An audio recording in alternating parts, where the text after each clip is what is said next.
Out of all the topics I've done before, none have garnered such a varied response as this particular topic. Deadish RC brands are brands that have either not nearly as prevalent as they used to be in the RC world, like for example HPI, or are straight up out of business in the case of Novak. Now, I know a lot of you guys in the comments had other brands that I could have gone into detail in the last video that I didn't mention for one reason or another. In this video, we're going to go over those. Now, like in the first video, I'm going to be going over brands that aren't just out of business, but also brands that are nowhere near the same relevancy they used to be. Also, please understand that a lot of the history behind these companies is no longer around on the internet, as a lot of the company websites that house these information are either no longer around or buried under spamware. With that being said, there is one brand that I will be spending a decent amount of time on, so be ready for that. Also, keep in mind this is from the perspective of off-road racing, so keep that in mind as well. Before we begin, however, I'd like to take this time to remind you to hit that subscribe button if you haven't already, and like the video if you enjoy it. With that out of the way, let's begin.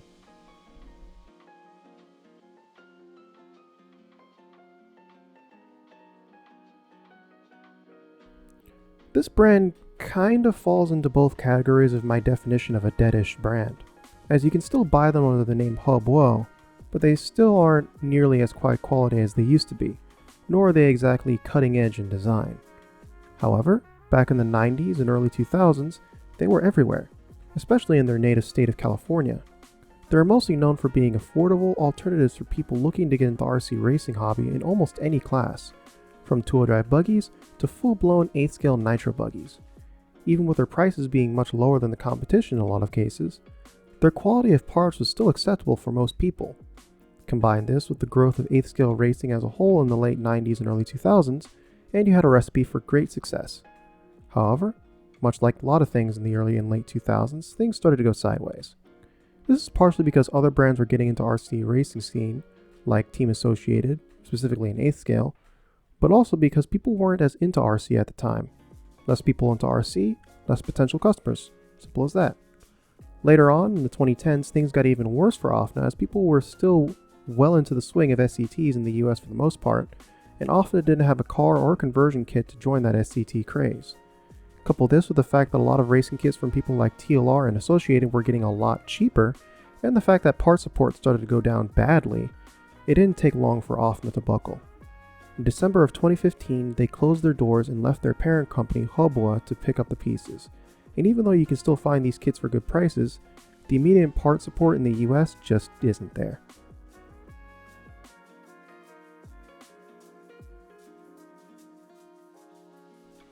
In the same vein as budget RC brands that got many people into the hobby, we have Duratrax. Duratrax was founded in the 1980s, mostly making things like car stands and tires and stuff like that for cars at the time. Anyway, not too long after that, you could buy your own Duratrax car. Initially, they made cars that weren't really for performance, but more just for fun. One of the more popular platforms created by Duratrax was the Vetera chassis. It was nothing particularly special by today's standards, but back then when it came out, it was a cheap way to get a highly adjustable car that ran on ball bearings. As a result, it could be tuned up to do pretty well on a track easily. Over time, Duratrax rebranded itself not only to include these small little fun RC cars and accessories, but also to make entry-level nitro buggies like the 835B. With that being said, they never could crack their cars into the mainstream at local tracks around the country, but this wasn't exactly a problem for a little while. They served as a niche way to get into RC racing on a budget, and they could be raced at a sportsman or intermediate level quite low. That was until it was swallowed up by the pre-2008 GM of the RC world, Horizon Hobby. For a time, the only real competition to Horizon was Hobbyco, who for a while owned a lot of RC companies such as Axial, Dynamite, and Duratrax. However, Hobbyco would file for Chapter 7 bankruptcy in June of 2018, and Duratrax's fate would be up in the air for all of 2 seconds before Horizon would buy up the remaining pieces. It's important to note, however, that Duratrax was already sort of on the wayside when it came to its popularity by 2018, but their acquisition by Horizon was kind of the final nail in the coffin. You see, because Horizon already owned Losi, they didn't need another racing brand, and because they now owned Arma, they didn't need another basher brand either. To put it simply, there just wasn't really a place for Duratrax to make cars anymore. However, they still could be useful, and as a result, they were relegated to doing what they started out doing, making RC accessories, like these tools, these tires, and, well, this car stand. What a fate to be relegated to.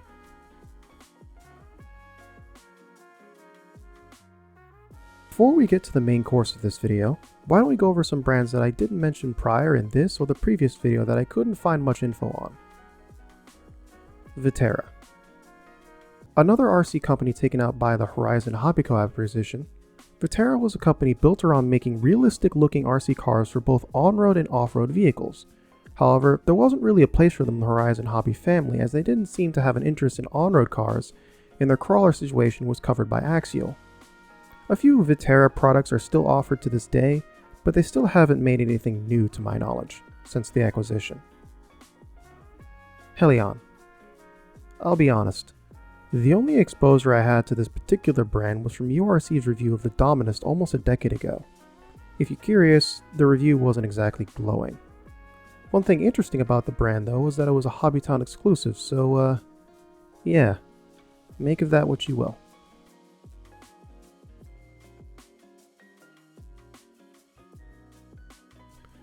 Now before you put my head on a pike, let me explain myself real quick. Tamiya is still very much a popular brand. They also make lots of hobby accessories for things not only beholden to RC, like miniatures, and just tools and paints in general. However, they are really only a brand that is popular with a very specific group of RC enthusiasts, those being collectors and people looking for a very scale-looking RC car for not a whole lot of money. But I'm getting ahead of myself, let's get into the history. Tamiya as we know it was founded pretty much right after the war in 1946 by Yoshio Tamiya. Initially, it was nothing more than a lumber company, but in 1948 they decided to open up a wood model section in a lumber shop of Oshika, Shizuoka, Japan. Later on, in 1953, the sawmill closed and Tamiya began to focus entirely on wooden models and soon plastic models of things like battleships and other such vehicles. Skip ahead a few decades to the 1970s and Tamiya decided to do something different. They wanted to build a model of the Porsche 934 Turbo that could move under its own power. In other words, they wanted to make a remote control car. Tamiya had actually bought a 934 Turbo just to dismantle it and see how it looked and functioned before building the kit. Once they got a good idea of how it worked, they released the plastic model and the RC kit at roughly the same time. The model was more or less a flop, but the RC kit was a huge success in Japan, bringing RC to the mainstream for the most part. Tamiya would essentially ride this form of success with RC model after RC model for a long while, with other on-road kits modeled after other cars, to pioneering the 10-scale off-road craze with the Rough Rider and Sand Scorcher after seeing similar buggies during a buggy convention in the US. Later on, they would continue to release some of the most recognizable and important RC models in RC history. From the Super Champ to the Grasshopper, everyone at one point either had, owned, or driven a Tamiya back then. This, however, is where things started to go downhill, at least in the racing department. You see, Tamiya had never intended for their cars to be raced, and even with racing becoming more and more popular in the RC world, they stuck to this notion. As a result, they refused to add very many tuning options to their cars as they were meant to be built the way they're meant to be built and driven the way they wanted to be driven. Because of this, other brands like Kyosho, Associated, and Losi went on to create their own buggies that filled this need for racers. This would sort of change, however, in 1988 when Tamiya Racing Factory was founded. Tamiya would do well in many races, including but not limited to the Reedy Touring Car Race of Champions, the German LRP race, and the International Indoor Champions, and even taking home multiple wins at the Touring Car IFMAR Worlds in 2008, 2010, and 2012. On the off-road side of things though, things weren't going so well. They did place well in a few races here and there, including IFMAR. However, it would seem as though there just simply wasn't a demand for TRF to make a two-wheel drive or four-wheel drive buggy anymore. As a result, TRF would stop production of all of their off-road kits to focus entirely on on-road touring cars, as that's what seemed to generate the most income for them, along with re-releasing old kits for nostalgia's sake, which, to be honest, is starting to become a little bit sad. I know I've made plenty of videos about the history of RC, and I do appreciate the history these toys we play with have. However, it would seem to me that companies like Tamiya are content to live in the past without taking any risks. Remember how Tamiya bought a 934 Turbo just to take it apart and put it back together? I don't see them doing that these days. Even though Tamiya isn't dead from a business perspective, creatively at least, I don't feel a pulse. Luckily, there are companies out there who do want to create new things and are willing to take a risk, but that's a story for another day. Anyway, if you're curious as to why I spent so long on Tamiya and not the others, it's simply because the amount of info on the other brands I mentioned are simply not really there. Websites have been taken down, and in the case of Duratrax, there's almost no info at all outside of a small mention on Wikipedia. If you have any more info on these companies I mentioned, feel free to let me know and others know in the comment section below.